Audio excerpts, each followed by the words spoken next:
nuevamente a nombre de Marco Maitorena de InfoChannel y un servidor. Estamos súper agradecidos que te tomes el tiempo para que podamos hacer la escritura de las memorias de todos aquellos como tú que hicieron posible tener una industria tan interesante y en tu caso en particular de un área que antes eventualmente era importante, la seguridad, pero hoy yo no veo casas expuestas ahí cerca de la banqueta sin rejas, ¿no? Y es lo que eventualmente fue sucediendo con tu industria, ¿no? Claro, con la seguridad informática, ahora la ciberseguridad. Y bueno, Exactamente. gracias más bien. El agradecido soy yo, Guillermo, a ti, a Marco, por esta iniciativa. Felicidades y en lo que podamos colaborar. Te lo voy a agradecer. ¿Qué tal si empezamos por el principio? ¿Dónde nació nuestro buen amigo Ulises? Mira, yo soy chilango de tercera generación, ¿no? O sea, Ujú. algunos de mis abuelos nacieron aquí, otros fuera, pero mis papás nacieron aquí y yo también en la Ciudad de México. ¿Hermanos tienes? Tengo dos hermanos mayores, nos llevamos poquito entre unos y otros, y una hermana menor, ¿no? ¿Y ellos están también en el mundo tecnológico o se dedican a otras cosas? Curiosamente, yo empecé en esto en el 77, cuando mi hermana, que le llevo un poco más de un año, año y medio, estaba terminando de maestra normalista. En aquel Ujú. entonces los normalistas no tenían que estudiar prepa, entonces ella se saltó la prepa, se fue directo a la normal y estaba terminando cuando yo ya estaba metido en esto, pues en el centro de cómputo de La Salle, y me dijo, yo quiero estudiar eso. Y entonces ella sí estudió sistemas. Ujú. eh, Curiosamente yo no estudié sistemas, pero me dediqué a esto desde el 77, ¿no? ¿Y tú qué estudiaste, Ulises? Yo estudié ingeniería civil, yo soy Eres generación civil. 76, 80, pero nos daban desde la prepa de La Salle, ahí estudié la prepa y la carrera, nos daban algo de cómputo, básicamente programación, y me encantó, me metí a aprender por mi cuenta, eh, pero la carrera de lo que sigue llamando ingeniería cibernética, había fundado La Salle en el 75, yo hubiera sido la segunda generación, pero estaba, la verdad, que deficiente de asistencia de profesores. Entonces, mejor estudié algo más estable, aunque tuve la suerte que el que fundó toda la carrera y fundó el Centro de Cómputo en La Salle, como líder de las escuelas particulares y de incluso contra las de gobierno. La Salle fue líder en los 70 de muchas de estas cosas. Me dio clases, el ingeniero Jaime Palacios, que en paz descanse, y bueno, luego fue mi jefe en Mm. el centro de cómputo y fue mi primer socio, o yo fui Ok. su primer socio, como A ver, quieran entonces, ver. ¿en qué año te graduaste, Ulises? Yo me gradué en el 80, bueno, oficialmente en el 81, el Ok. último semestre era pero en la primera empresa la formé en el 80. Ok, entonces te graduaste y luego entraste en la misma La Salle a trabajar al centro de cómputo con este señor. No, el segundo semestre me dio clases y al final del segundo semestre me invitó a trabajar al centro de cómputo. Ujú. Entré a trabajar ahí. A los pocos meses me invitó bueno, me ofrecieron dar clases en la prepa, empecé a dar clases en la prepa. Y cuando yo estaba en séptimo semestre de ingeniería civil, empecé a dar clases en la carrera que hubiera Ujú. yo querido estudiar, que es Fíjate, la qué carrera bien, de ingeniería cibernética, y ahí di casi 20 años clases, hasta el ya 98. toda. Oye, y qué interesante esto porque me da pie a que te pregunte cosas que son interesantes. Cuando tú empezaste a trabajar ahí en el centro de cómputo y todo, ¿qué equipos había? Muy buen punto. En ese momento había dos, una IBM Sistema 3, que es pues la medio abuelita de las AS400, ¿no? Claro. Del Sistema 3 había un 310, se derivó después los sistemas 30, 34, 36, 38 y luego las AS400. Ujú. Yo trabajé poquito en esos equipos porque eran por tarjetas perforadas, Ujú. era más COBOL y RPG, no eran mis preferidos, y había un HP 2000E, Ujú. eh, abuelita o mamá de la 3000 que fue tan famosa en HP, y esa se programaba con teletipos y sobre todo con BASIC, Ok. ¿no? Pero tenía cosas interesantes. Entonces, en esa me metí mucho y luego llegó al poco tiempo que yo ya empecé a trabajar ahí una PDP-11 de Digital, la mamá de las Baxes. Exactamente. Entonces, bueno, pues empecé a aprender de diferentes arquitecturas. eh, Incluso después me tocó aprender de ensamblador de PDP, ¿no? Claro, claro. Y bueno, fue mi escuela inicial esa, ¿no? Es- Oye, ¿y cómo era, cómo recuerdas tú el medio mexicano de la industria? ¿Qué se veía en la calle? ¿Qué notabas tú de equipos, de software, de todo esto?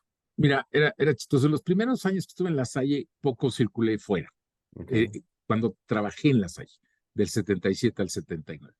En el 80 ya me fui a trabajar a otros lados y sin embargo, con mis alumnos que ya tenía, medía yo el mercado, ¿no? Entonces, valoraban mucho ser programador, luego decayó y otra vez vuelve ujú, a valorarse ser programador. claro, Eh, Todavía había mucho mainframe, había todo un círculo de los mainframes. Los sistemas medianos de IBM se iban a abrir paso, eh, lo que después fueron las AS400 y el RPGI fue el dueño y señor, pero en ese entonces empezaba, porque estoy hablando de los 70s, ¿no? ujú, Y había muchas mini computadoras de chile de dulce, ok, ¿no? Y cada quien con su propio sistema operativo. A mi hermana le tocó trabajar con unas Alfa Micro, las y me Alfa llamaban la Micro. atención porque Exacto. en algunas cosas eran muy primitivas, que me perdonen los que la hicieron, pero el sistema operativo de esas a finales de los 70 era tan primitivo que cuando grababas un programa le tienes que decir en qué sectores lo tenía que grabar. Ok, Y si te equivocabas, ¿no? Cuando a mí me tocó sistemas operativos más decentes, no se diga el de la PDP, eh, pero bueno, por ejemplo, en PDP, en la mayoría de los ambientes comerciales que empezaban a usar PDP, usaban RCX como sistema operativo. En cambio, en la Salle, por temas académicos, eh, mi mentor, el ingeniero Jaime Palacio, que ya comenté, él escogió Ristus RCTS. ujú, Eh, pero bueno, era interesante porque cuando entrabas a trabajar, sí me tocó ir a algunas entrevistas y te decían, bueno, ¿qué lenguaje sabes? ¿Qué sistemas operativos sabes? Unix estaba ahí como incipiente en México, en alguno que otro lugar, hasta bien entrados los 80s, digamos, hacia el, sí, ya 82, 83, 84 empezó a entrar fuertemente Unix, ¿no? Eh, y las PCs, bueno, me tocaron las pre-PCs con exacto, CPM, sobre todo con CPM y las Apple II, 2E, ¿no? exacto, sí, Eh, Aunque esas ya, algunos de esos modelos me tocó empezarlos a vender. No de Apple, pero sí otras computadoras que se empezaban a ensamblar en México por el programa de integración que por ahí Ricardo Cermeño creó, que seguramente lo van a entrevistar o ya lo claro, entrevistaron. lo vamos a entrevistar, claro, Eh, sí, él y el doctor Warman crearon el programa de integración y dilataron la entrada de IBM-PC a México. Yo creo que el principio estuvo bien, ¿eh? Yo nunca me quejé de ese programa porque obligaba a la industria a ensamblar en México y tratar de crear algo, claro, ¿no? claro, Eh, pero bueno, esos momentos fueron pre-PC porque la PC, como bien sabes, se crea en abril del 81 y en el 80 formé con mi mentor la primera empresa, ¿no? ok. Oye, entonces a mí te tocó, antes de preguntarte sobre este paso que sí, que es el de la primera empresa que es una escala que debemos de tener en esa conversación. Te tocó usar las Cromenco, me imagino, te tocó usar las El Altos. Cromenco con Chromix, Ajá, ¿no? exactamente. Particularmente cuando salí de la SAI, trabajé varios meses con una persona, con un ingeniero que quería hacer su Service Bureau. Ok, Ese modelo era, me compro una computadora, compro los sistemas o los desarrollo y hago el antecedente de lo que después fue el BPO, Business Process Outsourcing. Eh, exactamente. y eran el Service Bureau, ¿no? Entonces me tocó una Cromenco. Me tocó ver varias, las Prime Ajá, y otras marcas por ahí, pero trabajar con Cromenco, sí trabajé muchos meses, con Digital, sobre todo las PDP, con Baxes. Cuando la serie ya adquirió la Vax, yo ya era profesor, me tocaba indirectamente usarlas, con las PCs y pre-PCs con varias, ¿no? Las TRS-80 de Radio Shack, las Apple, este, y otras marcas por ahí, ¿no? Pero de minis había sí, mucho claro. surtido. Había mucho surtido, pero aparte había un mercado pequeño, ¿no? Porque eran las grandes empresas y gobierno quizás que era quien tenía, y las universidades, evidentemente, quien tenía ese tipo de equipo de cómputo, ¿no? Sí, sí, totalmente de acuerdo. O sea, eran caras, o sea, eran equipos Claro. de Oye, muchos si miles. la IBM XT con monitor a color estaba encima de los $4,000, ¿te acuerdas? Sí, Era una sí, sí, locura. sí, ¿no? Sí, una mini, a lo mejor tenías que meterle de aquel entonces $50,000 para empezar y cosas así. O sea, Exacto. juntabas una lanita para comprar una mini y la mayoría de las empresas no lo tenían. Había una empresa inglesa que tenía ICL. Ese no lo Eh, identifico. ICL fue en su momento, en México tuvo una posición interesante, tenía arquitecturas interesantes. Y luego entre medianas y grandes estaba NSR, estaba Boroxy para equipos más grandes, ¿no? Sí, era un mercado muy, muy diferente. Y aparte le metías esos $50,000 como citas, así como para abrir boca, y no podías hacer mucho porque había que meterle de software un buen. ¿Estás de Claro, sí. acuerdo? Por ejemplo, cuando me tocó trabajar en la Cromenco a finales de los 70, el sistema operativo era muy básico. Ujú.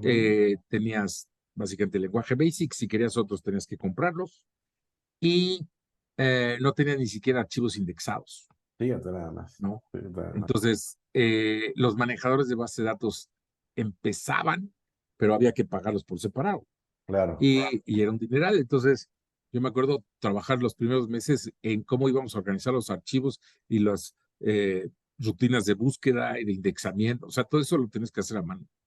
Wow. Oye, era demasiado trabajo y aparte yo creo que ni se cobraba con la justicia que se requería, ¿no? Porque solamente el que lo hacía se daba cuenta de todo lo que tenía que batallar. Y después cuando las cosas fueron más automatizadas o más sencillas, Sí, te pero dabas cuenta de todo lo que se sí, había hecho. claro. Pero por otro lado, había gente que sí, perdón la palabra, pero sí empezaban a haber mercenarios, ¿no? Ah, no, sí, O sea, siempre ha gente habido, claro. que si estaba en 10,000 pesos por acá, se movía porque ya le pagaban 11 y a los 6 meses, cosa que en otras ingenierías no pasaba. Es O correcto. sea, Bueno, es que nos ahí tocó ver que nació cambia. el nacimiento de todo esto, con los malos hábitos y los buenos hábitos. Sí, ¿Estás de claro, acuerdo? ¿no? Oye, y Sí, luego, entonces, dime. no, pues es que las mismas empresas buscaban donde había talento y se lo querían llevar a billetazos y empezó pues, a ver esos Claro, mercenarios, ¿no? porque había poca gente que podía darse el lujo de dar ese tipo de servicio, ¿estás de acuerdo? Así es. Sí, Y, la oferta y la y- demanda había, sí. no, dime. No, no, no.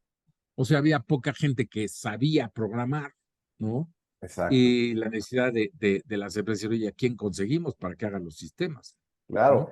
porque en ese, ahí, a quien conseguimos, de alguna forma, viene implícito, es que estás solicitando a alguien que pueda entender el know-how de tu empresa para que lo trate de llevar al tema de cómputo y opere la empresa adecuadamente. Y no nomás es uno, hay que traer quizás un equipo y que entendiera tu negocio, que hablara el vocabulario del negocio. Era algo complicado, ¿no? Claro. Sí, luego ya hacia principios de los 70, con las PCs empieza a subir la paquetería, ¿no? Exacto, Con sus exactamente. asegúnes, ¿no? Sí. El Negoplan, que pues más o menos jalaba, pero cuando hay box, pues, híjole, de aquí a que el ciclo, y no nomás esa, o sea, las pocas aplicaciones que había, pues comparado con el software que después apareció, pues tenía una calidad incipiente, digamos, ¿no? Sí, por supuesto. No. Pero a pesar de todo eso, en el tema yo mantengo una premisa. Gracias a los desarrolladores de software, esto empezó a despegar, como haya sido, con los bugs y Sí, todo, claro. porque las Sí, porque máquinas si no, no, no servían para nada. si no, ¿para qué la usas, no? Exacto. Y luego la otra cuestión es que un sistema los sistemas tradicionales que había antes, o las referencias siempre eran sistemas que tenían que ver con la administración, contabilidad, facturación, porque es lo que más se necesitaba. Y esos sistemas era difícil que te los trajeras a Estados Unidos, porque nosotros teníamos, en el campo numérico, teníamos no sé cuántos ceros, o sea, un refresco te costaba $500, ¿estás de acuerdo? Entonces, cuando dabas los totales en un reporte financiero con un software de Estados Unidos, pues lo tronabas porque no, o sea, no Claro. era posible. totalmente de y acuerdo. lo que pide Sí, el sí, gobierno y en la nómina, tantos cambios. O sea, el gobierno claro, ayudó con las dificultades que siempre pone a que los desarrolladores, al menos de la parte administrativa, se volvieran realmente unos magos. totalmente de acuerdo. Curioso que casi todos los sistemas de gobierno de los 80s y de los 90 le ponían sistema integral sistema integral de recursos humanos, así que integral Exacto. de abastecimiento, así pero efectivamente el gobierno invirtió en su momento en diferentes equipos con diferentes modalidades para ir creando pues la industria de software. De alguna Sí. forma, así es.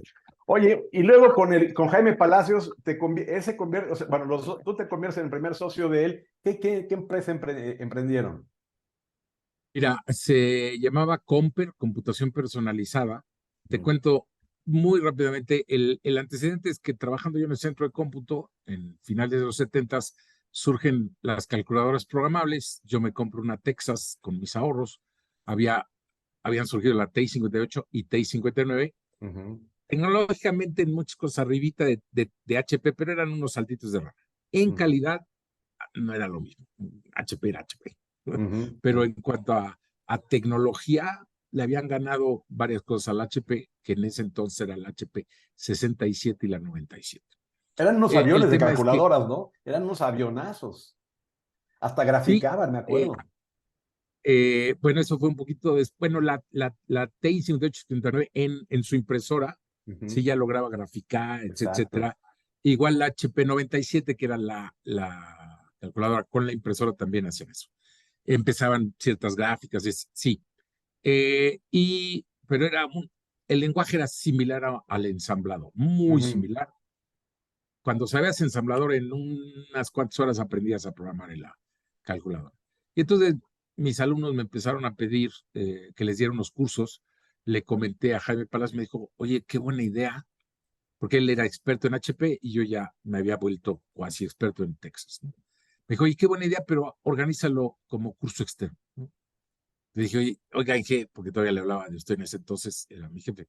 No, bueno, mejor poco a poco. No, no, no. Total, me soltó eso y me hizo un gran favor, porque qué bueno. tuve que organizar todo el curso, ver los materiales, ver los salones, anunciar en el periódico el curso, mandar mailing list, y pues era Bugs Bunny en primera base y Bugs Bunny en segunda base, ¿no? O sea, Claro. y, y pues bueno, el curso fue todo un éxito. Sobre todo el de Texas, era más popular la Texas porque era más barata, y lo dimos varias veces. En eso yo me salí de la Salle en cuanto a trabajar, seguía estudiando. Y me dijo, oye, pero sigamos dando los cursos. Sí, sí, claro. Y entonces ya llevábamos 3 o 4 camadas de cursos, siempre se llenaban. Y me dijo, oye, ¿por qué no lo hacemos por nuestra cuenta? O sea, nosotros hicimos esta idea, la pulimos. Dije, pues órale. Y Claro. entonces se nos ocurrió el nombre de Comper, computación personalizada, porque era el fenómeno que empezaba.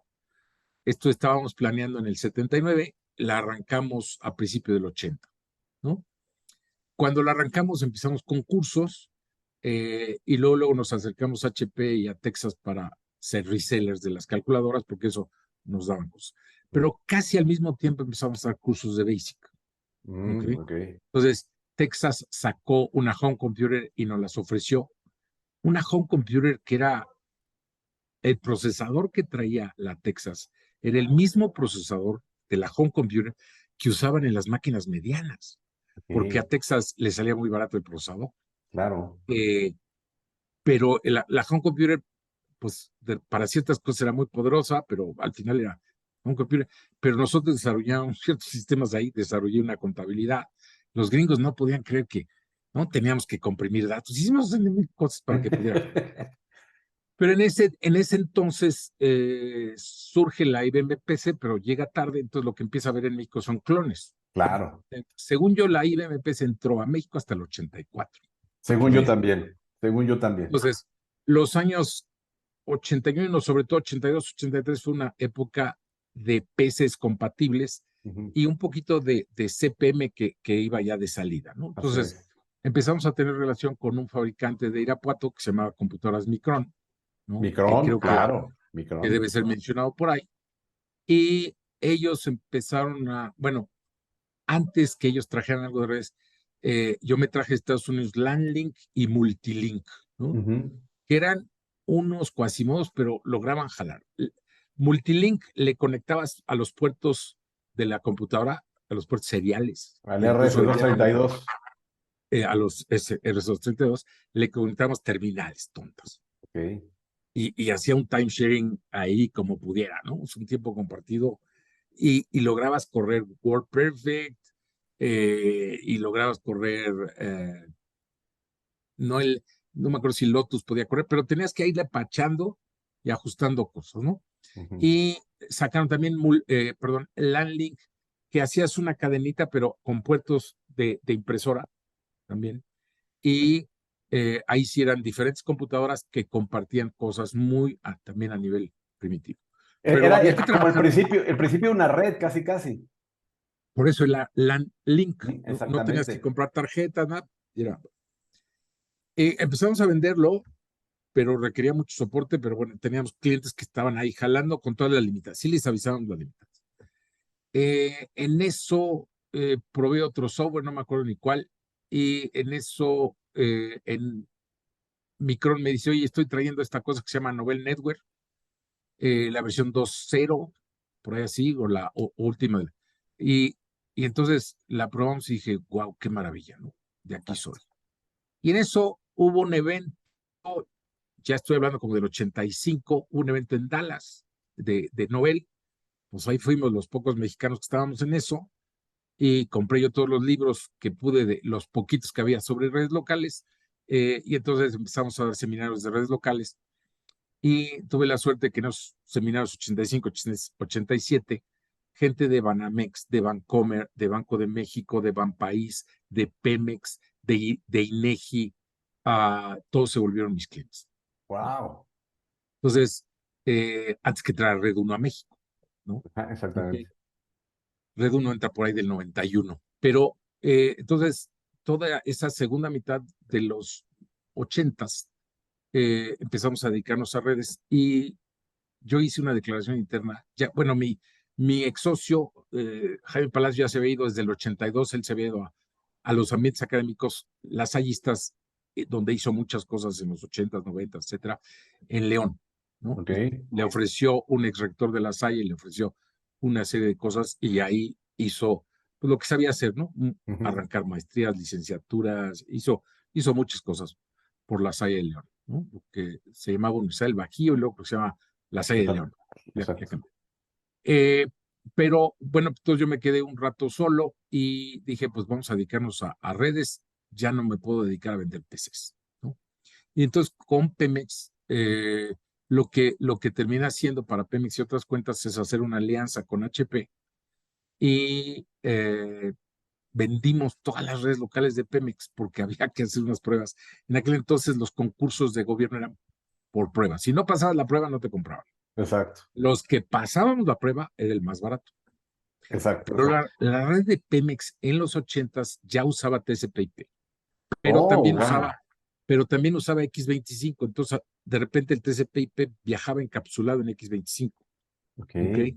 Y usaba ya Oracle, y Oracle tenía un middleware ahí muy particular que se llamaba SQLNet. Entonces, tenías que hacer jalar SQLNet en una sesión TCP dentro de un frame de X25, X28. Si no le sabías a todos los protocolos y a los sitios, nomás no jalaba nada. Y entre mi equipo y yo aprendimos todas las pruebas, ¿no? Y más un mega experto de Unix que tenía HP, que era un externo, David Fried, que era un crack en el Unix, ¿ok? Nadie en México sabía más del Unix de HP más que David Fried. Órale. Entonces, entre David Fried como externo HP, nuestro equipo que primero yo les sabía todo, luego se los fui dejando y al final ya nada más me dejaron los detalles de X25 porque mi gente nunca aprendió X25, ¿no? Aprendieron todo lo de TCP/IP. Estoy hablando de los 80, ¿no? Ni de los 90, ni del 2000. Entonces, la red de Pemex fue realmente la primera red corporativa de TCP/IP de este país. Los Oye, pero bancos no habían entrado. has dicho algo bien interesante que a mi gusto es rescatable para los que hemos tenido la oportunidad de vender a gobierno, que hay que probar, o sea, primero hay que probar, y de los que probaron y pasaron la prueba, entonces ahora sí ya el más barato. Y te voy a decir por qué. actualmente, y utilizando el concepto que tocaste, los mercenarios, actualmente si yo les ponía el ejemplo, yo estuve viviendo mucho tiempo en Baja California, entonces le digo, le decía al gobierno, oye, espérame, así el concurso no favorece a nadie. Es como si quisieras tú poner un puente por helicóptero, un puente aéreo, Mexicali-Tijuana, y de repente se presenta un cuate que ni la licencia de piloto tiene. O sea, que te lleve a ver si es cierto que lo sabe manejar y todo, porque entonces Claro, lo único que incentivas son empresas que se crearon literalmente el día de ayer, que no saben hacer lo que tú quieres, que los vas a contratar y los dos se van a meter en una bronca. claro. ¿Estás de acuerdo? Sí, sí, totalmente de acuerdo. Las dependencias se van a defender hoy diciendo que por eso ponen puntos y porcentajes y que hay algunas, por eso piden certificaciones, pero no hay cómo probar, ¿no? Exactamente. Una prueba de De concepto que hecho, funcione y así es. De hecho, las pruebas de concepto para Pemex normalmente no se hacían en México, ¿no? Se hacían en Cupertino, California, porque era, o sea, la máquina que estaban pidiendo, o sea, eh, no la tenías aquí disponible en México, por el tamaño, porque era súper nuevo ese modelo, por diferentes cosas. Entonces, cada proveedor podía decir dónde quería hacer las pruebas, ¿no? ok. Pero bueno, eso nos ayudó mucho a crecer, eh, pero entramos a muchas de estas cuentas, como te comenté, INEGI, los bancos, etcétera, gracias a que dábamos seminarios de redes. Ok, o sea, la evangelización era el promotor número uno para poder entrar con el cliente, ¿no? Sí, pero no fui consciente de eso hasta años después. Bueno, es Es que como, uno aprende a tocar el pandero cuando la canción se va a acabar. ¿A poco no? sí, sí, o sea, pues después haciendo el recap, dicen, bueno, es que realmente los conocí en el seminario, de ahí nos hicimos cuates y me llamaban, sí, muchas veces hacía el concurso, pero eh, ya teníamos, no, Las había, bases por ya ejemplo, estaban hechas. claro, luego un exalumno mío, ex colaborador de los primeros años de Comper, lo convencí de que entrara como socio, Jorge Varela, de Ok. Scan, ¿ok? Y Jorge, digamos, realmente fue el balance, como el yin yang, se oye, Ujú, ¿no? ujú. Pero él había sido mi alumno, cuate muy brillante, pero además financieramente muy responsable, muy organizado, cosa Ok. que yo no, y menos hace 30 años, Y 30 y ahí tantos. repetiste pues más que historia de la enseñanza que te dio Palacios. Tomar un alumno que ya lo habías Sí, visto que era capaz, responsable y todo, ¿no? lo que pasa, sí, pero yo diría que esa historia fue a principio del 80 que Jorge fue mi empleado. Pero ya Ok. habían pasado 8 años en el 88, él ya se había formado sobre todo en una casa de bolsa muy grande, ya había rolado calle y técnicamente ya sabía de varias cosas. Sí, aprendió muy rápido lo de redes, no sabía del negocio, pero me ayudó a balancear porque era muy cuestionador. Oye, espérate, ¿de dónde vamos a sacar esta lana? Oye, no, espérate, no, no hay que pagar esto primero, no hay que... Entonces, eh, Te realmente complementó cuando... bien. Sí, en 5 años logramos vender 20 veces más. O sea, ¡Wow! O lo, sea, tienes lo que hoy se crecimiento llamaría sin... crecimiento exponencial. Ahora, era más fácil vender porque la instalación, llegabas, instalabas y ya, si todo jalaba, seguías con el siguiente cliente y ya. Mm. No era tan consumidor ni había. Pero sí, Jorge entró conmigo y logramos ese crecimiento acelerado. Qué Ya bueno. teníamos muchos de los clientes y también colaboró que de un cliente te empezaba con una red, dos redes, y de repente el banco decía, pues lo quiero para todo el edificio o por todos mis edificios, o etcétera, etcétera. Qué bien. Oye, Eh, déjame dime. preguntarte, ¿cómo veías tú? O sea, yo entiendo que te estaba yendo muy bien porque desarrollaste el conocimiento de cómo hacer el tema de red, quizás con una anticipación que te permitió que ese fuera el diferenciador de tu negocio y de todo esto. ¿Cómo veías a tu competencia? ¿Cómo veías el mercado informático? ¿Qué es lo que se Ya, podía palpar? yo lo que veía y un poco veo todavía es lo siguiente. Eh, Obviamente con diferencias de 30 años o más, pero eh, por un lado había lo que llamábamos los peceros, ¿no? Que Printaform, aunque nunca me gustó ni nunca la vendí, pues hizo el mérito de Printaflor fue democratizar las PCs, Por para bien. supuesto. Lo demás es que Además, lo encontrabas, perdón, además rompió un paradigma porque un papelero o un impresor que daba temas, sí, hojas el, para contabilidad, dice, sacar una computadora era una claro, cosa el interesante. problema es que ese mismo, cuando le decías, tengo este problema, pues te dice, pues yo qué quieres que haga, ¿no? Claro. Entonces sí democratizó, pero por otro lado, eh, surgieron los cajueleros, pues así le Eso llamábamos. sí, sí, sí, sí. Ok, eh, entonces, pero bueno, a lo mejor con todo y todo el efecto fue positivo porque democratizó el tema. Mm, Entonces, muchos de los que vendían PCs eran cajueleros o era gente que eran, en el mejor de los casos, resellers sin valor agregado, ujú, que cuando mucho daban algo de soporte, ¿no? Entonces, empezamos a surgir lo que se fue llamando VARs, Value Added Reseller. ujú, ujú, Entonces, cuando vendías una red, pues tenías que enseñarles varias cosas de, pues, de cómo operar Novell, ujú, ¿no? claro. Y si venía la nueva versión, pues te ponían a llamar o con los cursos que les habías dado, podían ellos actualizarse. Entonces nosotros empezamos a dar cursos de Novell mucho antes que hubiera la certificación de Novell, Exacto. ¿okay? Que vino años después, ¿no? Entonces, nos involucrábamos más con el cliente, empezamos desde Comper a hacer cosas cliente-servidor, trajimos Gupta a México, Gupta, ¿cómo okay. no? Gupta Technologies con SQL Server y SQL Windows, su backend, su base de datos decente y su frontend para hacer cosas en Windows de una manera bastante rápida, ¿no? Nos tocó hacer que la Secofi migrara, no migrara, rehiciera sus sistemas que tenían en un mainframe, no enorme el mainframe, pero era un 4341 de IBM, y lo apagaran y todo lo corría en Rails. Fue muy interesante porque de repente me decía, oye, estas cosas que nos vendiste, dice mi gente que no jala. Y puta, pues métete a fondo a ver cómo estaban diseñando la base de datos, dónde estaba indexada, dónde no.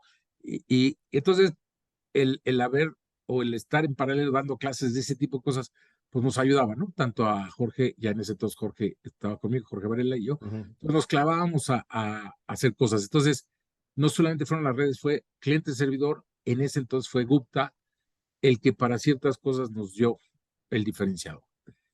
Y lo que me di cuenta, hay que matizarlo, pero a mucha gente no le gusta estudiar. Ya terminó su carrera y dijo, ya, Y ahí muere, sí. Sí, sí. tanto de los proveedores como de los clientes. Entonces, en la medida que, o sea, para mí la excepción desde los 80 se llamaba Banco de México. O sea, eran mis cuates, nos hicimos super cuates, pero ya después no me compraban un clavo porque no pedían servicios. Ellos lo veían.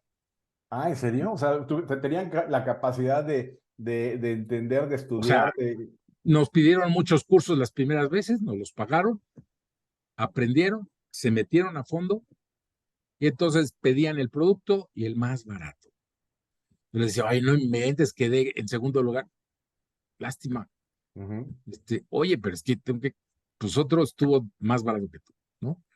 Y pues entonces ya seguíamos yendo a comer porque eran gente muy agradable, pero no, o sea, rara vez nos compraban, ¿no? Era Pero muy es raro. raro que en una institución que tiene que ser de gobierno o de ese sentido, Pero lo hagan así, ¿no? Banco de México, yo creo que siempre se ha cocido aparte, de verdad. Qué bueno. Entonces, gente que estaba en ese entonces novata, después fueron siendo avanzando con maestrías, con estudios, con más cursos, etcétera, y luego fueron los directores de informática. Yo los Wow. conocía cuando tenían 21, 22 años, muchos de ellos, y ahora están dirigiendo. Entonces, Banco de México, de verdad, les decía, qué bueno que no tengo más, que nada más ustedes son así, ¿eh? Si no, pero es muy, muy raro encontrarlo en un cliente y ciertamente más de gobierno. A Oye, otras empresas, dime. perdón, pero ¿recuerdas algunos competidores tuyos, algunas empresas? Sí, claro. A ver, eh, era interesante porque en aquel entonces había dos mayoristas de Novell, ¿no? Que era Computadoras Micron, que Ujú. trajo el mayoreo, y Novelco de México, pero Novelco, el buen amigo Marcelino Gómez, jugaba de juez y parte porque tenía Intersys. Claro, Entonces, con quien daba los cursos. entonces, Intersys sí. daba los. Yo tomé un curso de Nobel Entonces, 311 con Intersys, claro. claro, pero nosotros éramos como el Némesis, o el Némesis, perdón, de Intersys, ¿no? Ujú. Porque llegábamos antes a los grandes proyectos por los cursos, cuando ellos todavía no daban cursos, todavía no tenían la revista, y entonces ganábamos más cuentas. Pero ellos tenían acceso al producto más barato, ¿no? Claro. Ok. Entonces, nuestro principal competidor eran ellos, y en Monterrey no éramos competidores casi nunca. Había una empresa muy similar a Comper que se llamaba Logon. En Logo, claro Logon que sí. estaba Andrés Martínez, eh, que ahora entiendo que está en, la última vez que lo vi hace como 10 años o algo así, estaba en Dell Austin. Ok. Desde hace muchos años se fue a Dell Austin. Cuate que le encantaba también lo técnico, más workahólico que yo. Poca gente me encontré más workaholic que yo, pero Andrés era uno de esos. Perdón, era Andrés Engels, era el otro socio que también era muy técnico, y Martínez, ay, ¿cómo se llamaba? Nicolás Martínez. Nicolás Martínez era el workaholic.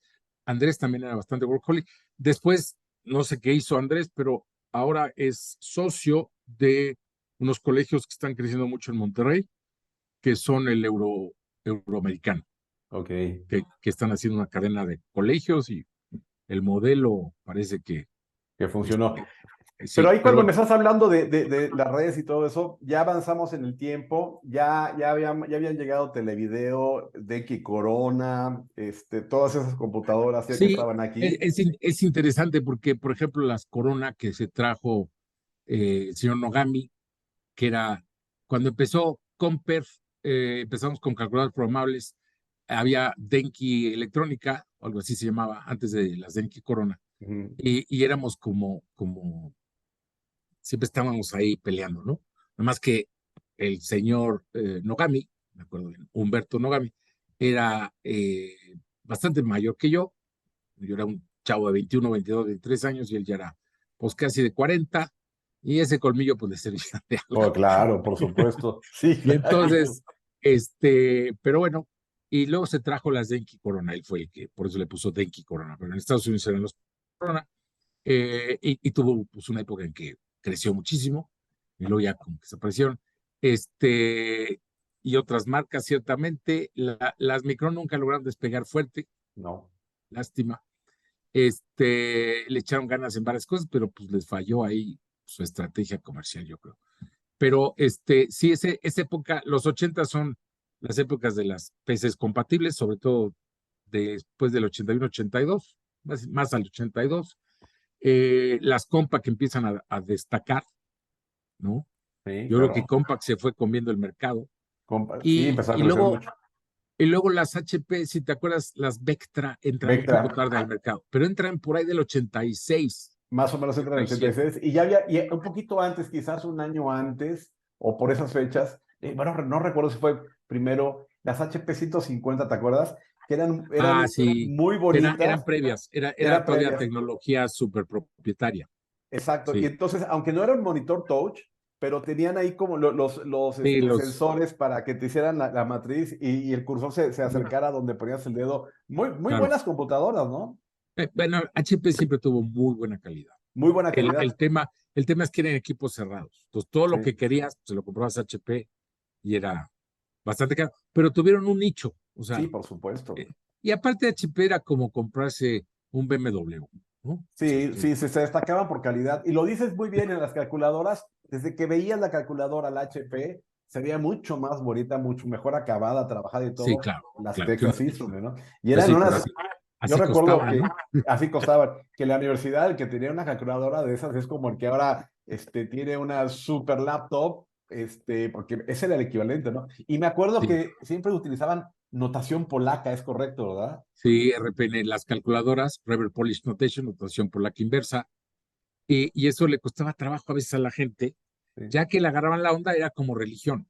sí, O claro. sea, y pues cuando formamos Comper, por razones del negocio, yo tuve que trabajar en las dos religiones. O sea, si tenía que dar cursos de calculadoras HP, me switchaba al Enter, no había igual, ¿verdad? Así es, Era era lo Enter. primero que. Sí. Y entonces, pues, 4 Enter, 5 más, ¿no? en vez Así de es, 4 más 5 igual, ¿no?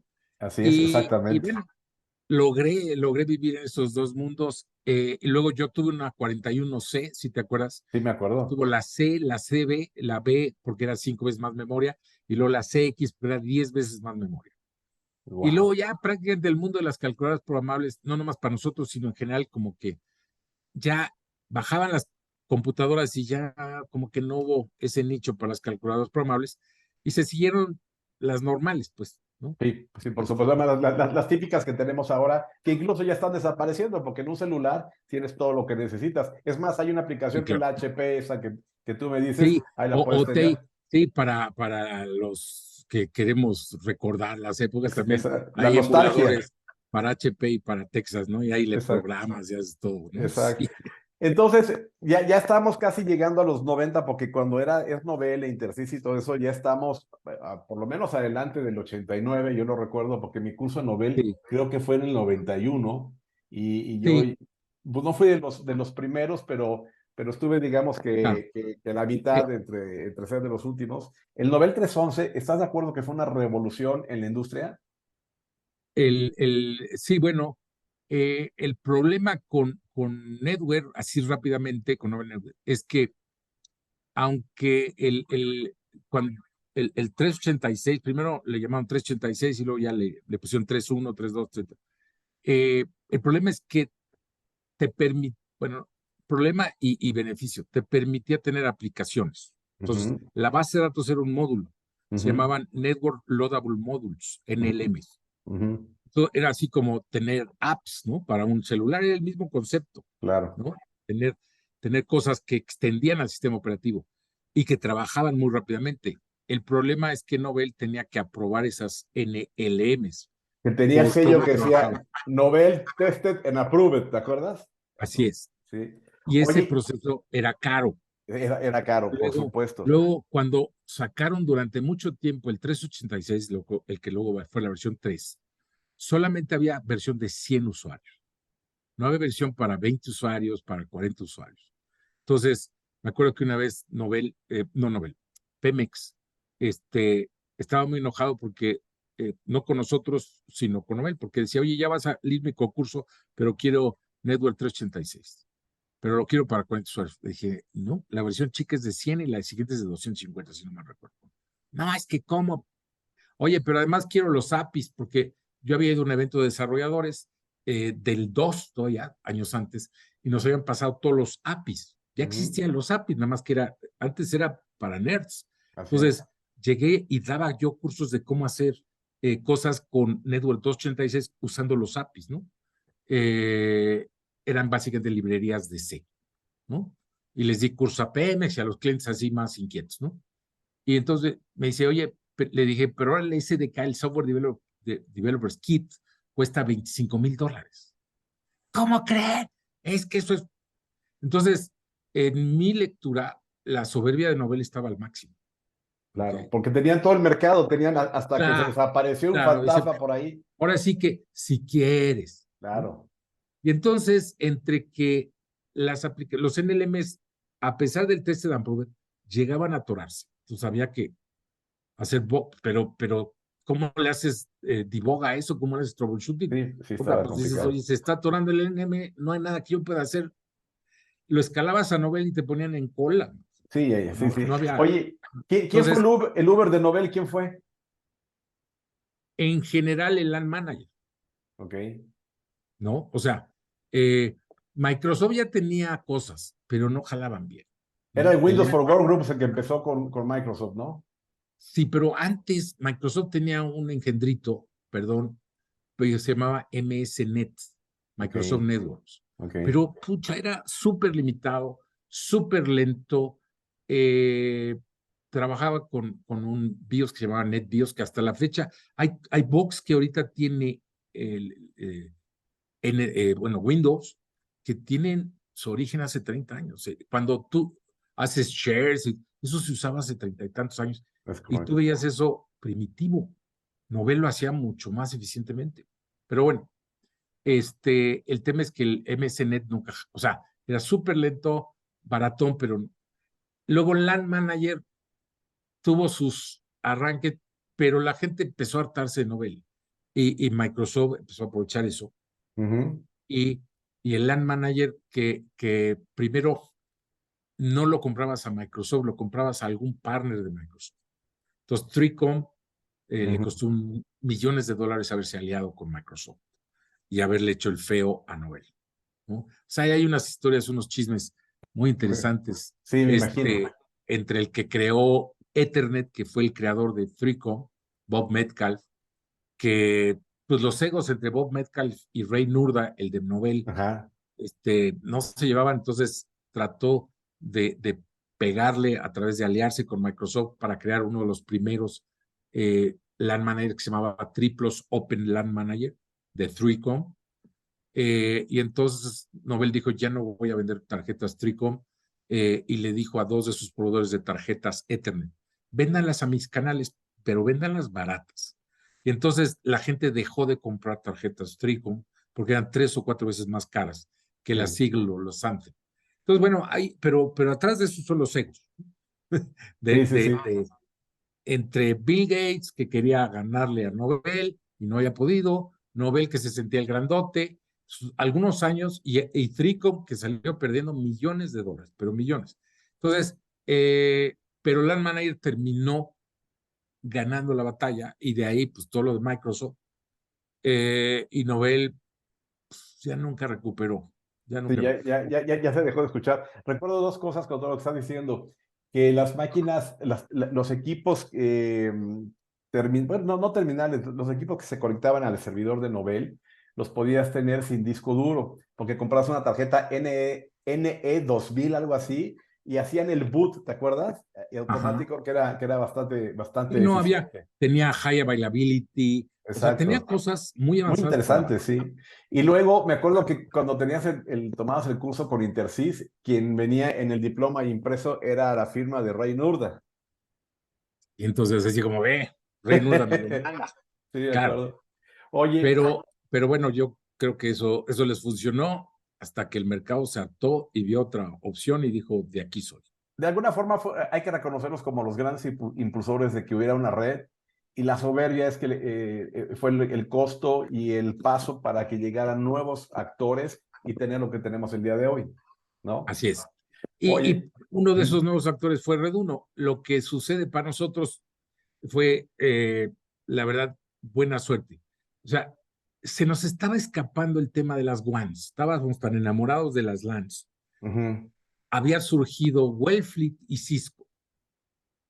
Todavía importamos uno de los primeros Ciscos de México, eh, unos routers bien feos, así grandotes, pero teníamos que haber trabajado en abrir alguna de esas dos, o el Wellfleet o Cisco, y no lo hicimos, y lo que pasa es que un integrador canadiense estaba ya en negociaciones con nosotros para comprarnos, y honestamente eso te distrae muchos meses, ya te estás gastando el dinero antes de tenerlo.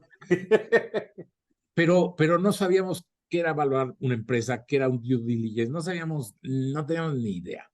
Y nos fue bien, pues porque traíamos buen karma, porque los canadienses no nos querían atorar, porque, oye, te lo pago así, ya sabes, pues yo creo que Pues está muy bueno. bien, oye, socio, sí, órale. Y entonces en el 93 Comper fue vendido a System House y trabajamos casi 2 años con ellos.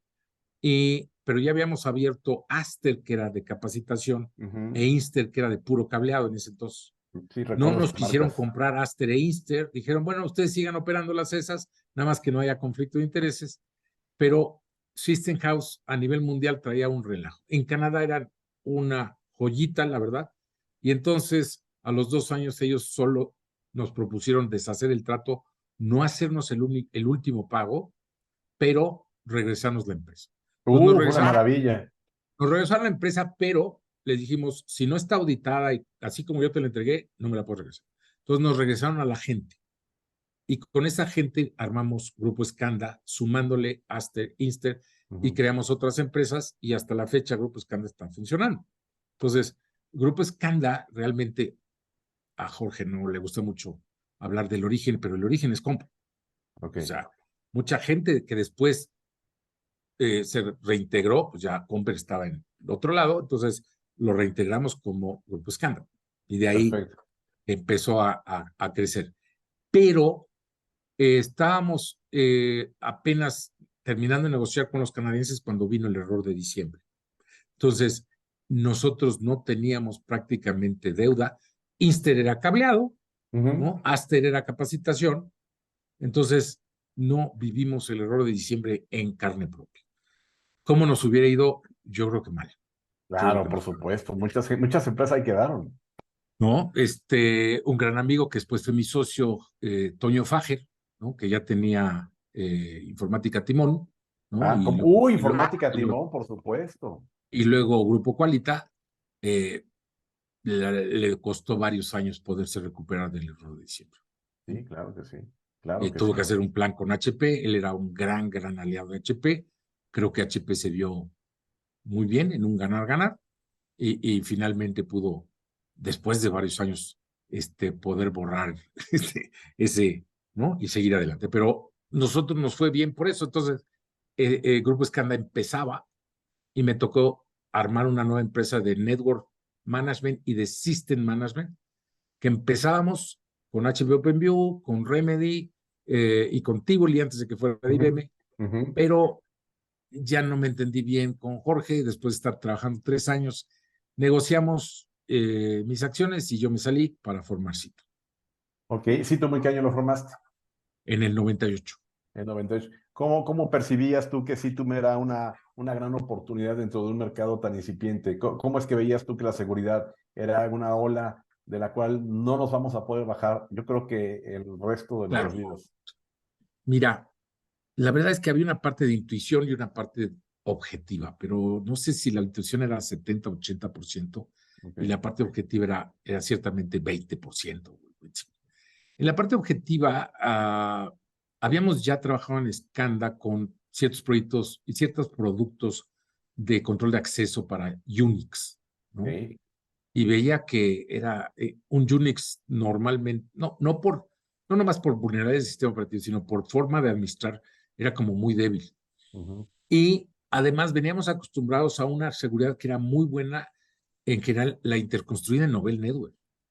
O sea, no era fácil bypassear a Network, por lo menos no en los estilos que se usó en los 80s. Entonces, cuando ves que eso ya está prácticamente, ya se acabó y están los Unix por todos lados, las redes, eh, empezaban los firewalls.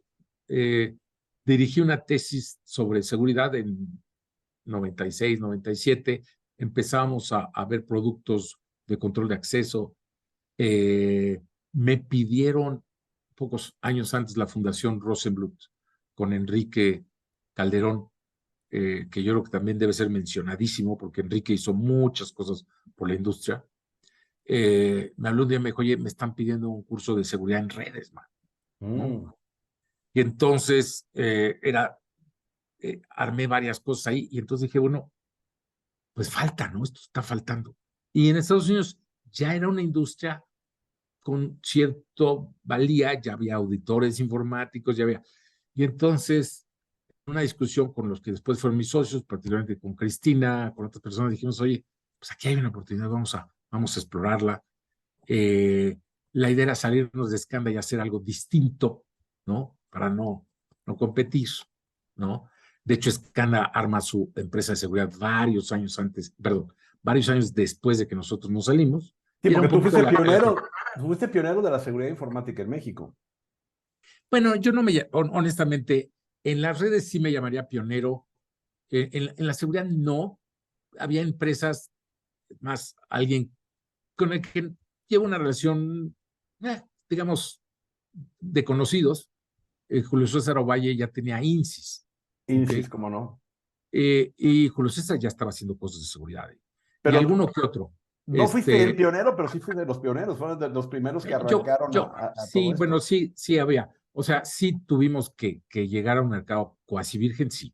Eso sí, sí, Eh, por supuesto. en algunas cosas fuimos pioneros, por ejemplo, seguridad de bases de datos, seguridad aplicativa, el SOC. En esas cosas particulares, yo diría que sí fuimos los primeros en hablar de eso, en entrarle a eso. Pero como seguridad informática ya había algunas empresas. Estoy de acuerdo. Eh, el mismo Mexis, que andaba como en la transición, Mexis empieza como un ISP por esos años. ¿no? Ok. Quizá un poquito antes que nosotros, no lo sé. Y empezaba a hacer ciertos pininos en seguridad informática. No estoy seguro que haya empezado antes o después, pero sí había pequeñas empresas. Yo creo que en ciertas cosas fuimos pioneros y una de ellas es cuando entramos con el SOC ya hacia 2002, lo que sí hicimos fue tener el ciclo completo. O sea, hacíamos consultoría, diagnósticos, ¿no? Estrategias, políticas, todo eso, la normatividad. Luego implementábamos diferentes soluciones y luego operábamos esas soluciones, ¿no? Entonces, sí, ese círculo completo a nuestro leal saber entender fuimos los primeros. En esa parte sí. Y como ya sabíamos trabajar con cliente grande, curiosamente, aunque éramos enanitos, empezamos a trabajar con los clientes grandes, Ok, ¿no? ok, ok. Entonces, por ahí muy temprano cerramos un proyecto con INEGI, todavía estaba Pablo Noriega, que nos conocíamos Ujú. desde los 80s. Sí, cómo no. En BBV nos dieron un proyecto de consultoría con Emilio Guillot, porque los demás clientes decían, ¿quién es Citum? Sí, por No, supuesto. mira, nos acabamos de crear, pero son. Entonces nos fuimos primero, ya que nos rebotaron en varios clientes, y nos vámonos con los que ya nos conocen como personas. Hicimos una lista donde andan y por ahí empezamos a vender algunos proyectos y lograr nombre, o por lo menos decir, ya tengo cierto currículum, me pueden recomendar y poco a poco, pero los 2 primeros años, además fueron difíciles porque yo no quería empezar vendiendo producto. Ya habíamos estado vendiendo, integrando producto, y los 2 primeros años de Citum es cero venta de producto. Había que Ok. vender consultorías. Y también parte de lo que habías aprendido de la evangelización que traías desde hace tiempo, de que Eso sí, dabas eso sí. las clases y luego la gente te identificaba como el proveedor de cabecera, o sea, como el trusted advisor, ¿no? Pues es con Ulises. Gracias. Sí, Guillermo. Eso sí ya fue más consciente, ¿eh? Empezamos a hacer primero seminarios, luego hicimos un diplomado con varios módulos, Ujú. ¿no? Y entonces el nombre ya empezaba a aparecer, ¿no? Ya no les era tan raro, ¿no? ¿Y cómo percibes ahora bueno, ya estamos saliendo de los 90, estamos entrando ya con esto de lleno en los 2000? ¿Cómo percibes tú la madurez del mercado en cuanto a la conciencia de la seguridad actualmente? De, actualmente.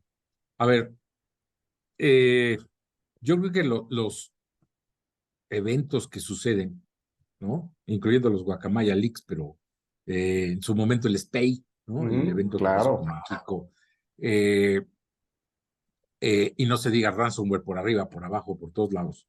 O sea, cuando empieza el COVID, una de nuestras áreas es manejo de incidentes, ¿no? Pero además de los que nos encontramos en el SOC, que esos los atendemos ya integrados, nos mandan llamar las empresas.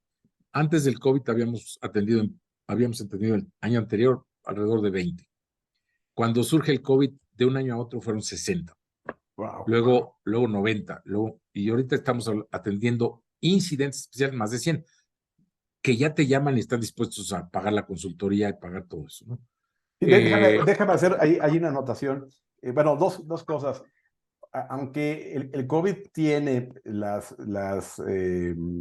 situación que uno debe de lamentar, toda la gente que murió, quizás a muchos de nosotros perdimos a alguien alguien, cercano por ejemplo. y todo eso, pero por otro lado el COVID, mira, por ejemplo, se unieron varios países para poder sacar una vacuna, algo, y en tiempo récord que no había antes.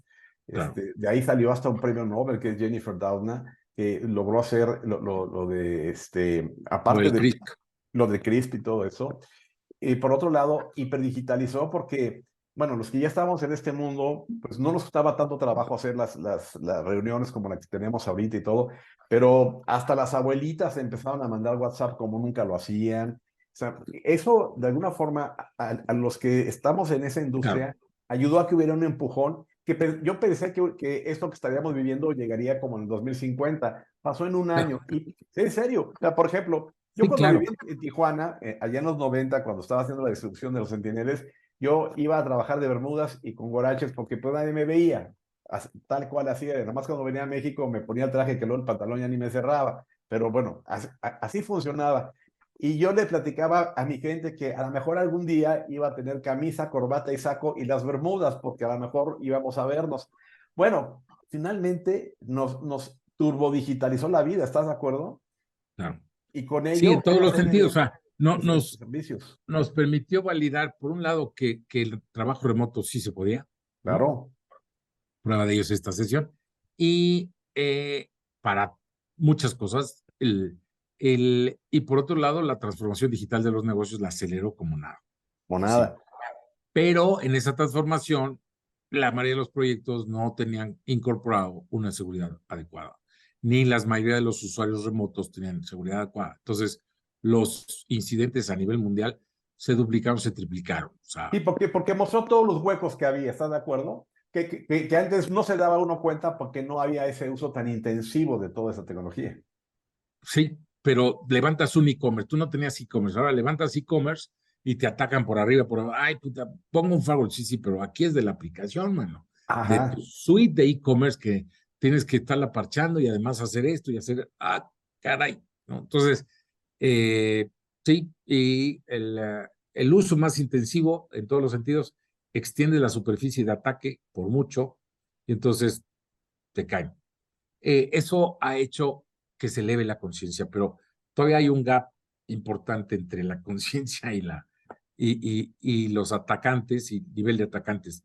claro. Hemos visto que los temas o los grupos de cibercriminales, ¿no? Crimen organizado cibernético, en México ahora tiene capacidades que hace pocos años no tenía. O sea, realmente usan DevOps y usan métodos ágiles. O sea, tú te encuentras aquí un malware, empiezas a hacer toda la decodificación, desofuscación de código, haces un montón de cosas y dices, caray, lo encuentro la semana que entra y ya es otra versión, Exacto, ¿no? eso es cierto. Eh, y están bien escritos respecto a técnicamente bien escritos, ¿no? O sea, eh, los tiempos para explotar vulnerabilidades poco conocidos o los laboratorios que entendemos que hay atrás, porque cada vez están mejores. Entonces, ellos han evolucionado más rápido y colaboran desgraciadamente más rápido, eh, pero no nomás el COVID y los cines sí empezaron a hacer subir la conciencia. La misma guerra Rusia-Ucrania también ayudó a subir la conciencia, pero todavía falta. Oye, Eh, pero también quizás estás de acuerdo que el costo de la responsabilidad ayuda a subir la conciencia. ¿A qué me refiero? Que, por ejemplo, ibas con una empresa, o me imagino que así les pasaba a los que venden soluciones de seguridad, y les planteas cómo debe de estar su tema de una zona segura, de lo que llaman la zona militarizada, bla, bla, bla, todo esto, y qué es lo que te contestaban los de sistemas, sí lo necesitamos, y del otro lado, híjole, es demasiado caro, ¿quién se va a fijar en nosotros, bla, bla, bla? Y a lo mejor había que invertir, no sé, vamos a poner $50,000, por poner algo. El momento en que fueron vulnerados, mágicamente la chequera se abre y hasta te dicen, llénalo, papá, y haz lo que tengas que hacer. ¿Estás de acuerdo? Pero a lo mejor ya no les digamos, pasa dos sí, veces.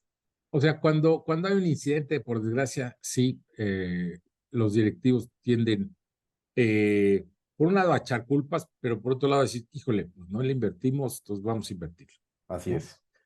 Yo diría que en algunas ocasiones sí les interesa entender más, pero en otras ocasiones les surge y piden magia. Piden magia, diciendo, pues ya le metimos tanta lana, ya quiero seguridad.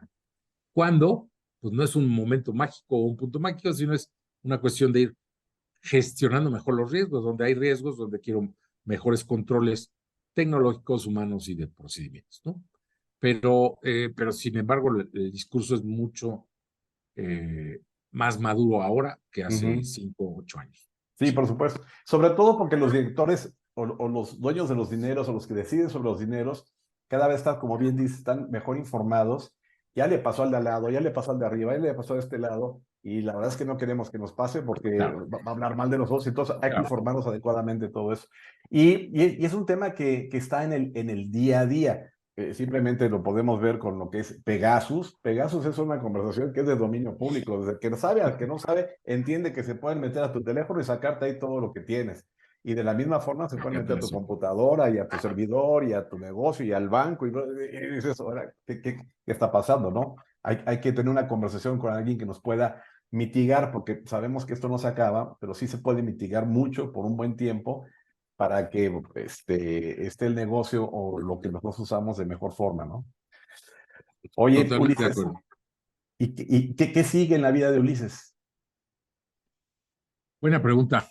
Mira, no te puedo hablar con mucho detalle, pero un tema que me ocupa, me preocupaba, sí, pero es relacionado con ciberseguridad y con TI en general. Y es, hemos crecido en más complejidad. Todo está interconectado, hay software por todos lados. Eh, por un lado, se anuncian temas como DevOps, ¿no?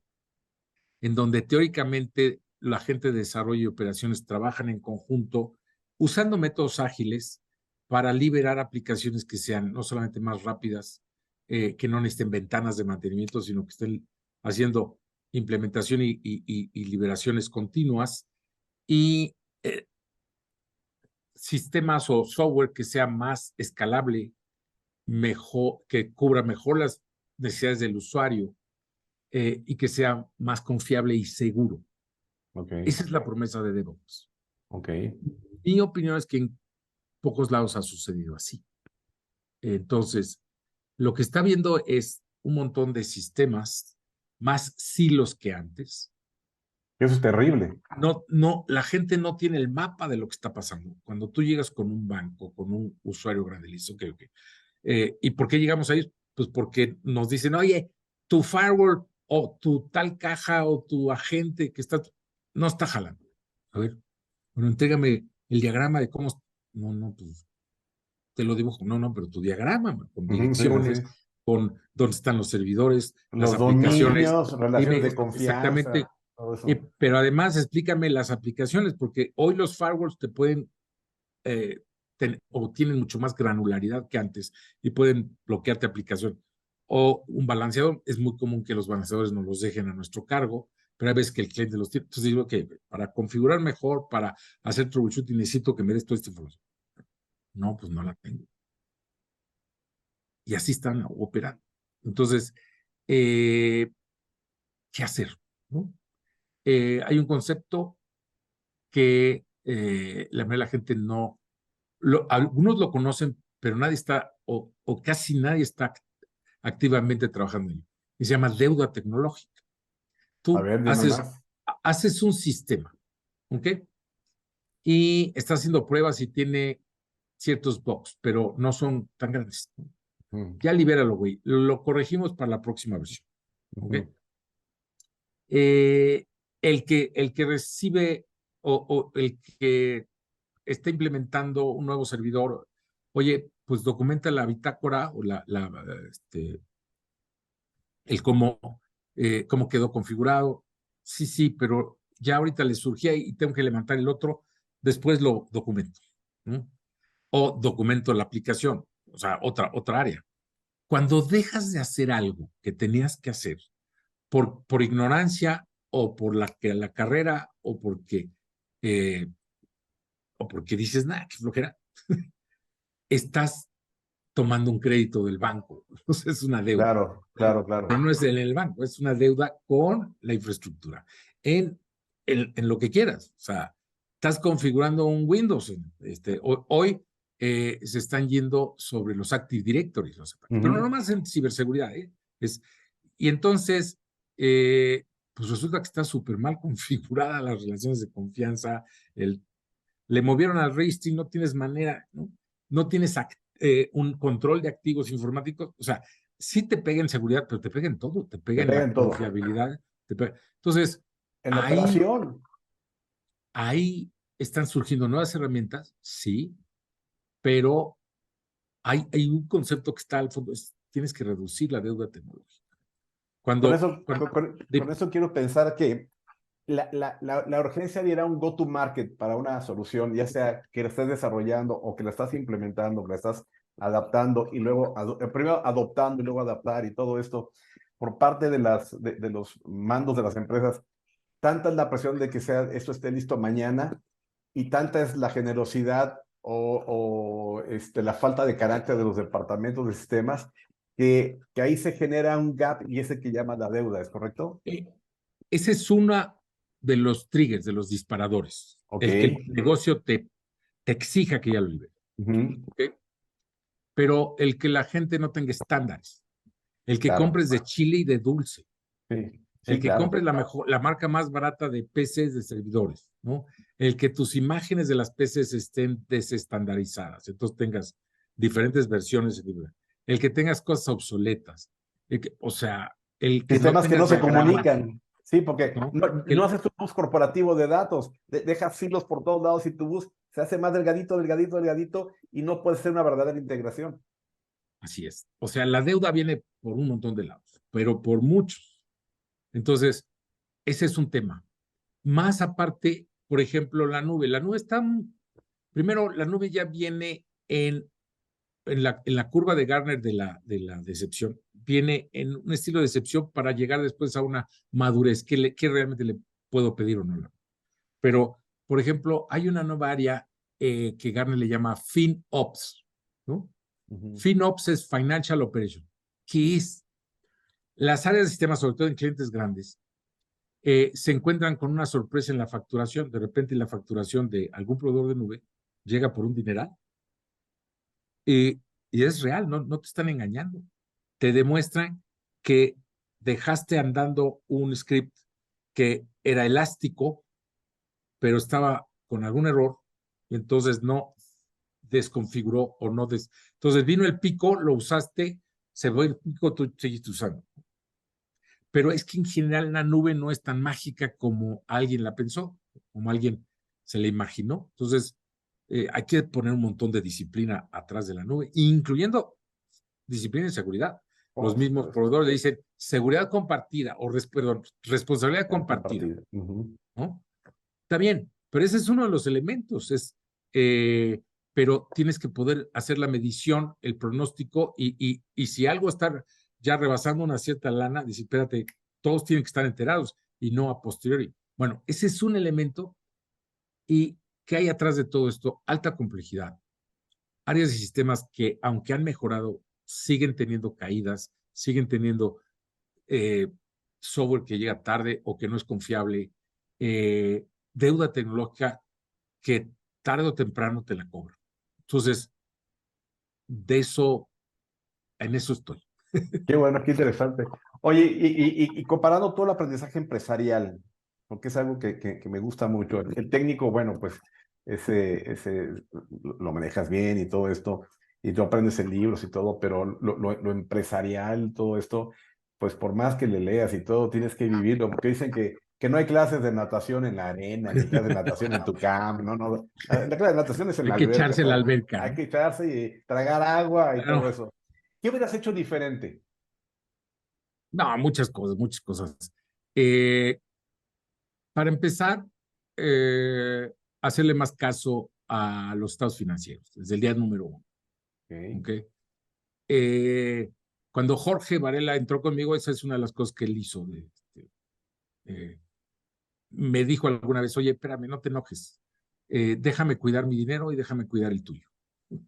Y esa premisa o esa promesa la cumplió cuando fuimos Qué socios. bueno, ¿Ok? qué bueno.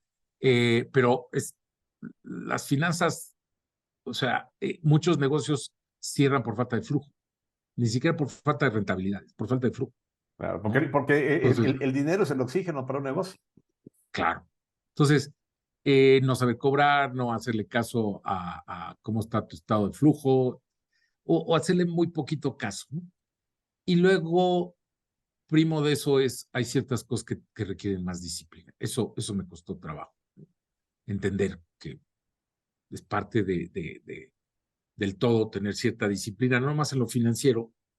En muchas cosas personales las tengo, pero en otras no tanto. Y entonces, por ejemplo, lo que hoy se llama governance. Ese término no existía, pero existían ciertas reglas. ¿Quién toma decisiones hasta qué Ujú. nivel? Fui laxo, ¿no? Ese es mi espíritu, era demasiado laxo conmigo y con mucha gente. Entonces, a ver, sí, pero hay que poner ciertas reglas. Y pues también junto con lo financiero, cuidar lo fiscal, ¿no? Muchos años Claro. no lo cuidé, ¿no? Entonces había sorpresas. Yo diría que son de las cosas más importantes. Y otra cosa, que estábamos conscientes en sitio, lo hicimos más al principio que después, y ahora lo estamos recuperando. Es un estilo de deuda tecnológica. Documenta las prácticas. No nos Claro, sale en Latinoamérica el intellectual property. O sea, ya. le sale a las empresas que hacen software porque el intellectual property es el software. Sí, Muy está bien. encapsulado ahí. Pero la práctica, o sea, generas un expertise y empezamos a hacer eso al inicio de Situb, los primeros años, y luego en lo que crecimos nos despistamos y dejamos de hacerlo eh, más riguroso. Ahora estamos regresando así, no, a ver, tenemos que documentar las prácticas. Sin prácticas operativas es muy difícil crecer y se vuelve aleatorio. Yo creo que eso en general en Latinoamérica nos falla. Entonces, documenta las prácticas, sí, mejóralas, pero documentalas Claro, para por poder supuesto. ser más escalable. Ese es ese es tu wiki, ¿no? Sí, Es tu wiki para que puedas, es más para que capacites a tu gente. Es más, un mismo incidente se puede resolver teniendo la práctica documentada y ya te quita claro, dolor de cabeza, tiempo y darle vueltas por todos lados. Ahí lo tienes, ¿no? ¿Estás de acuerdo? así es. O sea, como documentas el conocimiento y en general las prácticas operativas. Oye, arquitecté esto y no funcionó, corregí, ok, ¿dónde está ese aprendizaje?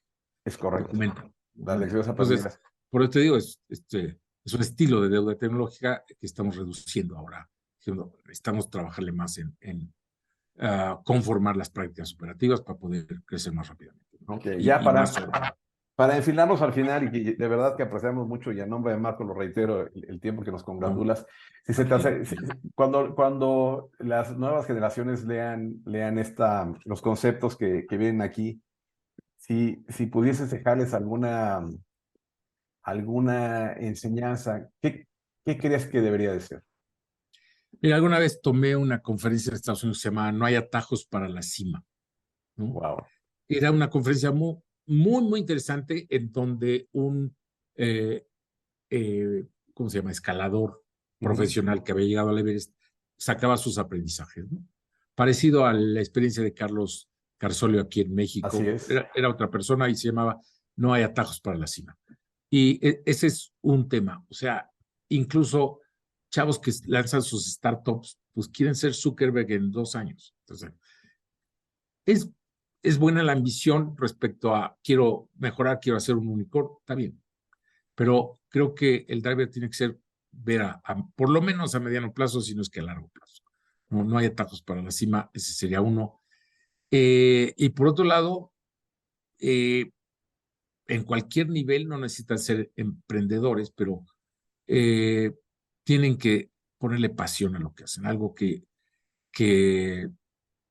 yo sí me congratulo desde el día número uno que trabajé en esto, es que me apasiona lo que hago, ¿no? Entonces eso ayuda a conservarse bien Pero y van de la hacerlo mano con el uno mucho y el trabajo. dos, ¿no? El uno y el dos van de la mano, porque muchas veces queremos, o que se quieren convertir luego en un Zuckerberg, porque no tienen pasión por lo que están haciendo y a lo mejor no tienen un propósito más que el dinero per se. Sí, digamos que a veces le llaman las 3 P's: pasión, perseverancia y propósito, Es correcto, es correcto. ¿no? O sea, ¿por qué lo hago? Ok, porque me gusta, es interesante, puedo dejar algo que le ayude a la sociedad, a México, ok, ese es el propósito, pero no va a poderse conseguir de hoy a mañana, entonces hay que ser perseverante.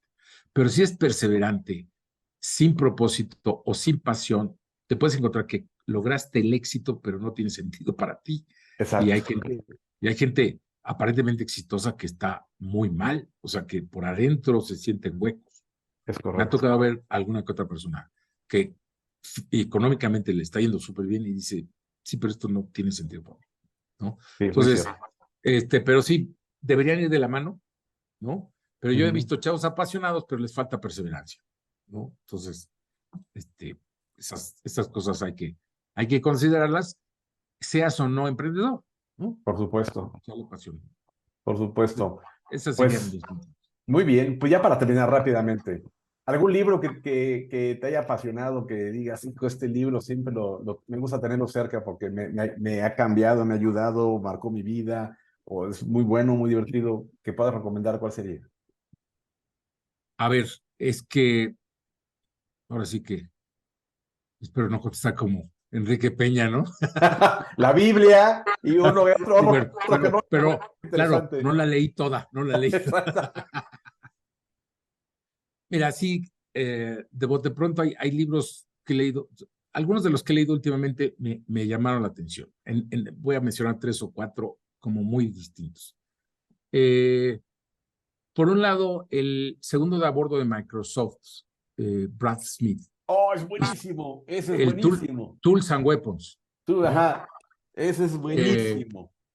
no sé si ya lo tradujeron, creo que ya lo tradujeron, ya salió la segunda edición, no la he leído, me imagino que le agregó algunas cosas. De por sí el libro salió como en 2018, por ahí Así así. es, así es. Es un libro súper interesante, no es técnico, pero te invita a reflexionar y a filosofar incluso sobre temas de inteligencia artificial, le dedica 3 capítulos Así y es. es mucho el impacto que puede tener y las regulaciones que se necesitan, etcétera. Es Entonces es un buenísimo ese, libro sí. que... Luego, al principio de Citum queríamos entender eh, cómo se vivía una empresa de servicios profesionales en general. ¿Ok? Y un profesor de Harvard escribió hace varios años ya. En ese entonces era muy fresco, pero ya eso fue hace 25 años, entonces ya tiene casi 30 años este libro. Pero creo que sigue siendo válido. Se llama Managing the Professional Service Firm, Ah, ¿ok? qué interesante. De David Meister. Ese fue nuestro mentor intelectual. Él nunca lo supo, pero cuando teníamos dudas de qué hacer, qué dice Meister de entrada, Ok, ¿no? Y fue una inspiración los primeros años de Citum. Luego liberó otro texto, primo hermano, que se llama The Trusted Advisor. ok, ese está muy Y, bueno. y, y se meten más cosas éticas bien interesantes. Por ejemplo, dice, si tú eres consultor y le recomiendas algo a un cliente y le dices por qué, y el cliente no te hace caso, ni siquiera te enojes. El cliente tiene derecho a hacer lo que él cree conveniente.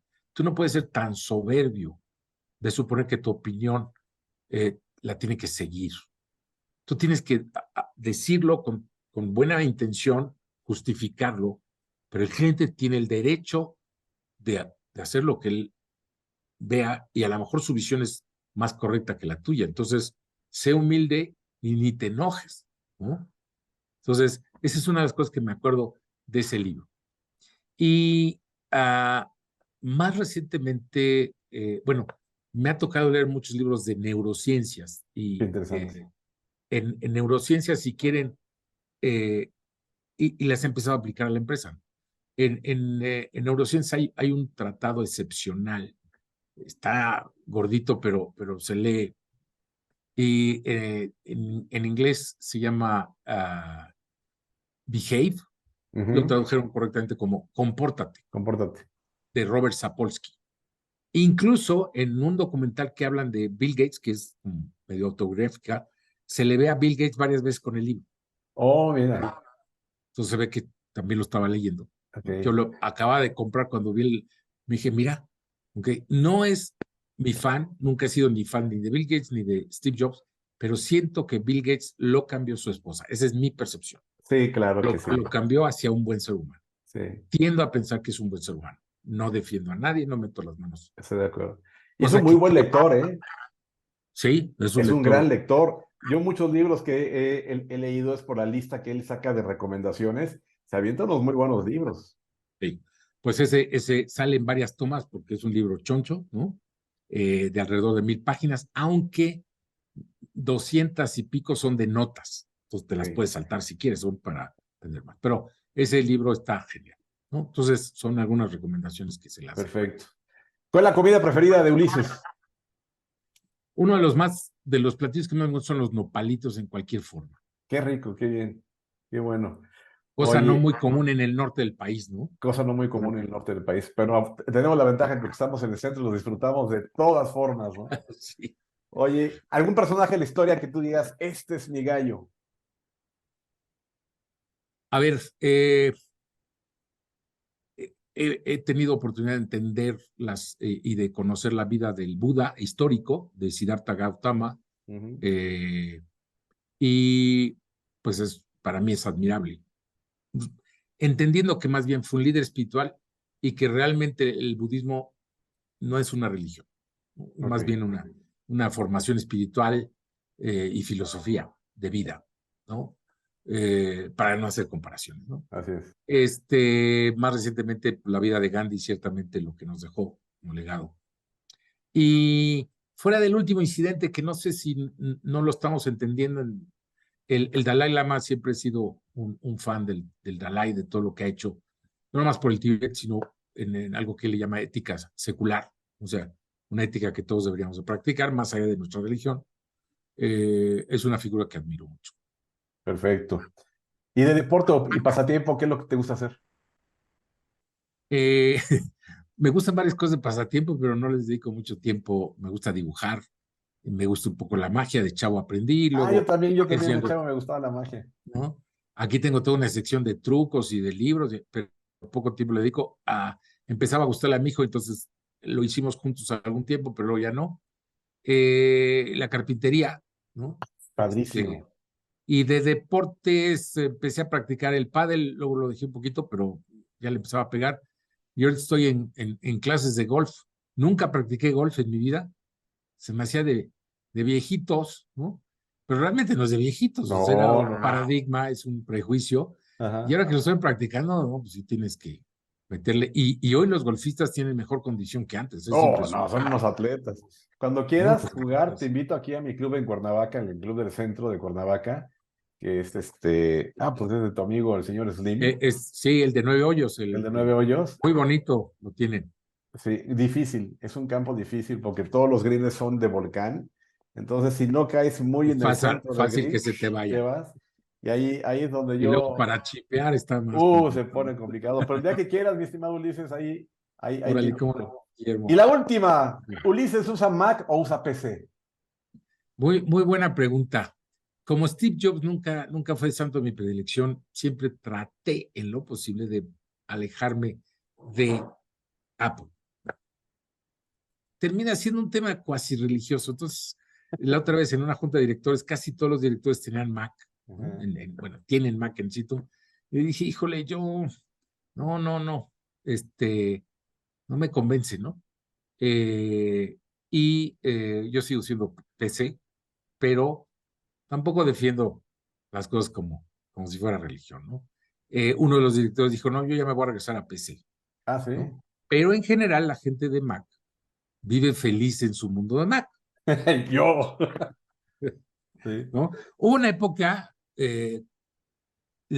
bueno, también toco el piano, entonces, alguna época, hace 30 años, me dediqué de amateur con un grupo más o menos profesional de músicos y en aquel entonces compramos varias cosas y no había comparación entre lo que había para Mac y lo que había para PC. O sea, para Mac Sí, sí, había sí. esto, para PC había esto. Como en diseño y todo eso, ¿no? Sí, se tardó en la PC de ir equilibrándose, ¿no? Sí. Oye, y cuando tocas el piano, ¿qué te gusta tocar, Ulises?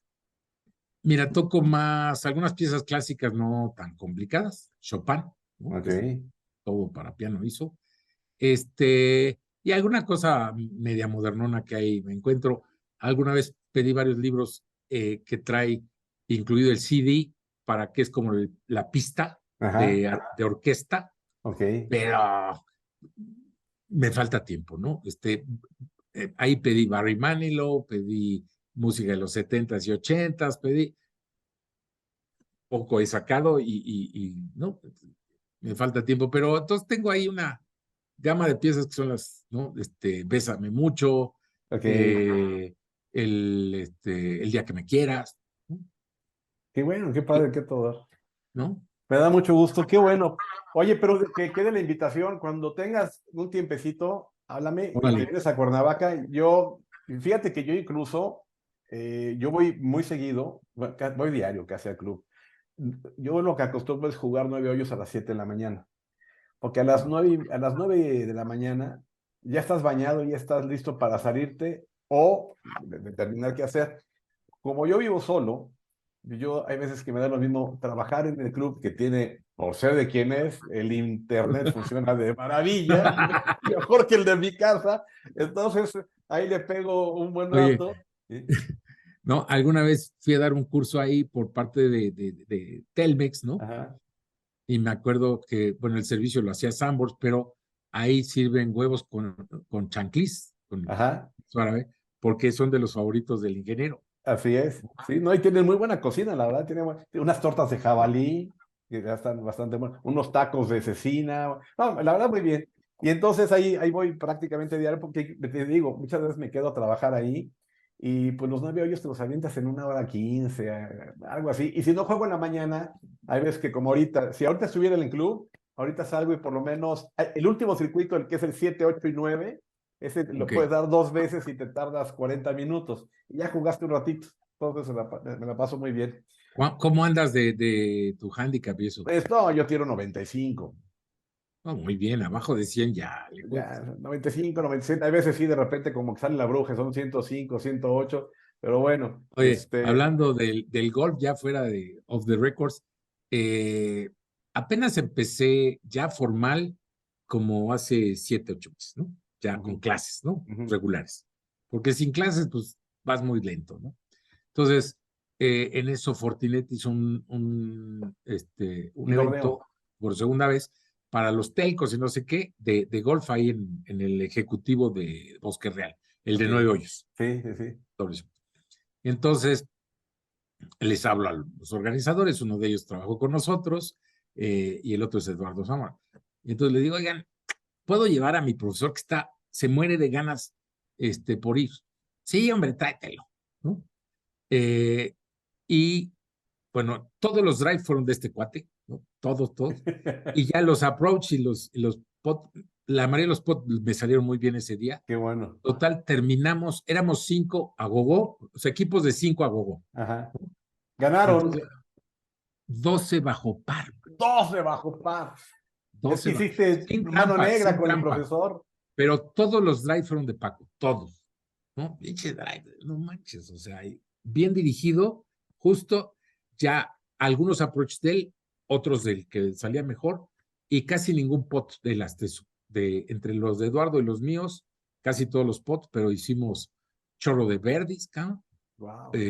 un águila, Uh, ningún bogey, o sea, no, no, no. estuvo re bien, es una El, maravilla. un equipo que traía -8 ya se veía con el torneo, ¿no? O sea, con el trofeo. ¿Cuántos hicieron menos? No, no, chécale, o sea, neta, ¿no? No les dijimos que traíamos al profe, Esa era pero, la. pero los de -8 eran 4 que sí jugaban, de los 5, 4 jugaban muy bien, ¿no? Claro. Entonces Bueno, algún es que driver era. cuando ya tienes 5 jugadores en una gogó, o sea, es muy fácil que vayas abajo el par. Cuando son dos, híjole, pues ahí le medio batallas, te acercas. Tres tienes machas, pero ya 5, ya sí vas encima Y de un cuando buen traías un resultado. drive segurísimo, No, largo, pues sí, preciso, no, todos los drives, de verdad, todos fueron de él, o sea, todos, no hubo qué uno solo que rico. no fuera de él, Oye, ¿y ¿no? dónde Todos. juegas ahí en México? ¿Dónde practicas? Eh, la verdad es que todavía no salimos tanto a campo, ¿eh? Yo tengo una casa en Santa Fe, pero Cuernavaca, a la salida hacia Ah, sí, Acapulco. cómo no, claro, claro. Entonces, a veces jugamos en ese, que es un campo también medio dificilón. Es largo ese campo. Sí, tiene Sí. unos hoyos ahí medio de subida. Ah, pues entonces vienes tú aquí seguido a Cuernavaca. Háblame, vamos a jugar. Órale, sí, Tienes mi teléfono, ¿verdad? sí, pues nos comunicamos vía Ah, sí, WhatsApp, ¿no? es cierto. Háblame, me va a dar mucho Órale. gusto. Aquí yo soy ¿cómo se llama? Tu anfitrión y vamos a jugar. Y ahí me platicas por qué no te cae bien Steve Jobs, que a mí me cae re bien. Sale, ¿Vale? órale. Oye, de Bueno, verdad estoy súper agradecido por el tiempo. Fue una charla padrísima, de conceptos muy gracias, Guillermo. interesantes.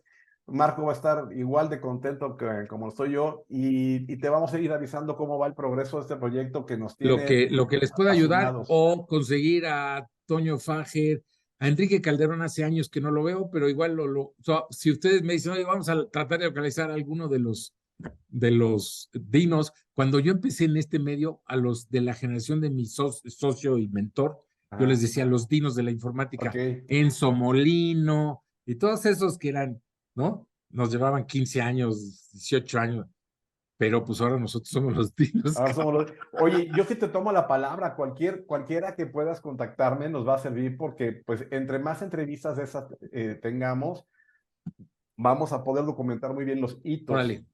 Bueno, a ver, con Jorge lo veo acá ratito, a Diego Zavala lo veo acá ratito. Tú dime, si quieres te mando una lista y tú me Órale, dices, órale, juega. ¿vale?